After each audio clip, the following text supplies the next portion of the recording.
भाई जो गुरु बचन पे डट गे, कट गे फंद 84 के, कट गे फंद 84 के। परमेश्वर कबीर जी की वाणी तथा संत गरीबदास जी की वाणी का यथार्थ अनुवाद तत्वदर्शी संत ही कर सकता है।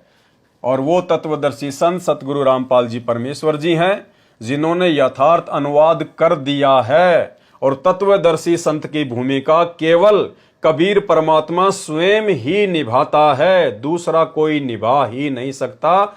इसलिए वर्तमान में कबीर परमेश्वर सतगुरु रामपाल जी के रूप में प्रकट हैं। इसलिए भाई और बहनों, अब हमने नादानी छोड़कर इस कबीर जी की कागज की समझे जाने वाली काल्पनिक फोटो को पूजना, अपने घर में रखना, इसका प्रगट दिवस मनाना, इसके आगे दंडवत करना, त्यागना होगा। इस फोटो का सहारा सतगुरु रामपाल जी भगवान ने सन 1994 में केवल इसलिए लिया था क्योंकि यदि सतगुरु रामपाल जी परमेश्वर स्वयं को कहें कि मैं कबीर परमात्मा हूं, मैं संत रामपाल दास वो परमात्मा हूं जो परमात्मा 650 साल पहले काशी के बनारस में लहर तारा तालाब में एक विकसित कमल के फूल पर शिशु रूप में प्रकट हुआ था, आज मैं वही कबीर हूं, तो भाई कोई भी उनकी बात पे यकीन नहीं करता और कोई भी उनके ज्ञान को स्वीकार नहीं करता। जिस कारण से परमेश्वर जिस मकसद के लिए धरती पर प्रकट होते हैं, आप और हम आत्माओं को ज्ञान समझाकर अपनी शरण में लेने के लिए, वो काम परमेश्वर का अधूरा रह जाता। इसलिए परमेश्वर ने हम तुच्छ बुद्धि जीवों के बुद्धि स्तर को देखते हुए स्वयं को छुपाया, स्वयं कबीर होते हुए, और इस नकली फोटो को कबीर भगवान बताकर हमारे सामने रखकर अपना ज्ञान प्रचार किया, सत्संग किए, अपनी बात को समझाना चाहा, ताकि हम नादान प्राणी इनके सत्संगों को समझ सकें, हम इनकी शरण को ग्रहण कर सकें। तो शुरुआत में केवल परमेश्वर जी के द्वारा आप और हमारे तक ये ज्ञान पहुंचाने के लिए ही इस फोटो का सहारा लिया गया था, जबकि ये फोटो कोई कबीर जी की असली फोटो नहीं है। क्योंकि 650 साल पहले ना ही तो कोई मोबाइल था, ना ही कोई कैमरा था, ना ही कोई वीडियो रिकॉर्डिंग होती थी, केवल हाथ से ही चित्र बनाए जाते थे। तो अब आप और हम भगत भाई बहनों ने परमेश्वर जी के तत्व ज्ञान को आधार बनाकर समझना होगा कि परमेश्वर ने क्यों इस फोटो को शुरुआत में कबीर भगवान बताया।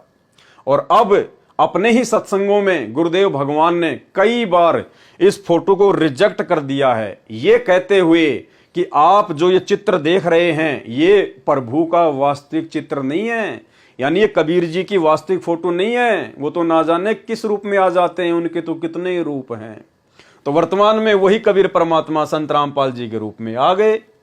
और भी बहुत सारे सत्संगों में गुरुदेव ने इस फोटो को रिजेक्ट किया है और परमेश्वर ने कहा है कि ये जो फोटो है ये तो हाथ से बनाया हुआ चित्र है, ये तो काल्पनिक है, ये तो इमेजिन है, ये तो हमारे द्वारा सोचकर बनाया गया एक चित्र है कि कबीर जी ऐसे रहे होंगे।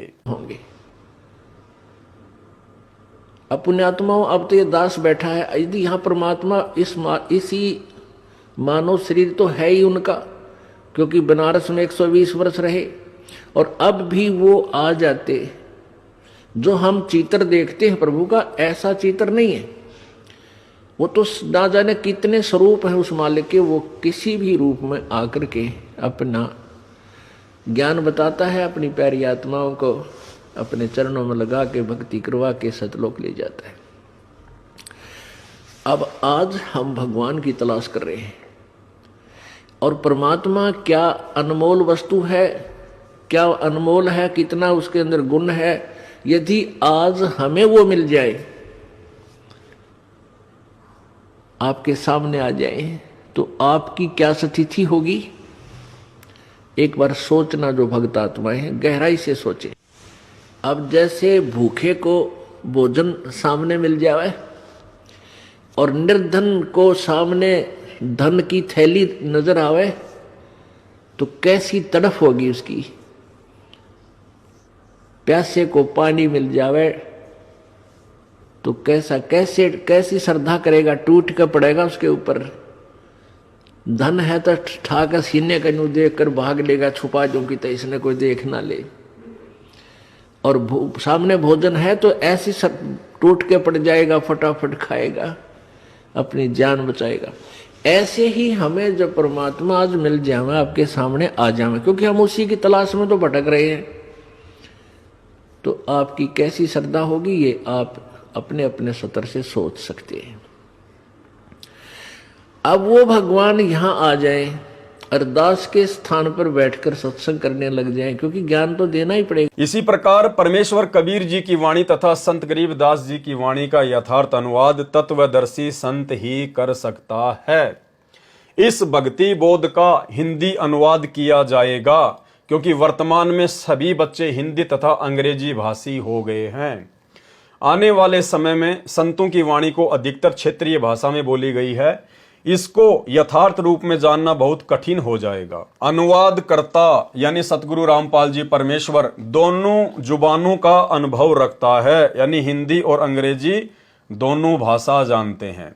जबकि जानने को तो भाई और बहनों, इस संसार को तो छोड़िए, इस 21 ब्रह्मांड में जितनी भी भाषाएं हैं, जितनी भी बोलियां हैं, चाहे वो देवलोक की हों, चाहे पृथ्वी लोक की हों, अकेले इस पृथ्वी पर 3000 से ज्यादा भाषाएं बोली जाती हैं। इसके अलावा और भी कितने ब्रह्मांड हैं जहां पर यक्ष, गंधर्व, किन्नर, देवता रहते हैं, उनकी भी अपनी अपनी भाषाएं हैं। तो जानने को तो ये परमेश्वर सतगुरु रामपाल जी इस ब्रह्मांड की समस्त भाषाओं को जानते हैं।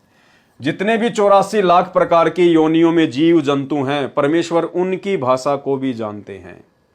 खाली 2 भाषाएं नहीं, ये परमेश्वर इस पूरे ब्रह्मांड की सर्व भाषाओं का जानकार है। लेकिन यहां गुरुदेव भगवान जो भूमिका वर्तमान में अदा कर रहे हैं एक तत्वदर्शी संत की, तो उसके अकॉर्डिंग परमेश्वर जी ने अपने आप को एक आम व्यक्ति की श्रेणी में रखते हुए ये बात लिखी है कि अनुवादकर्ता दोनों जुबानों का अनुभव रखता है।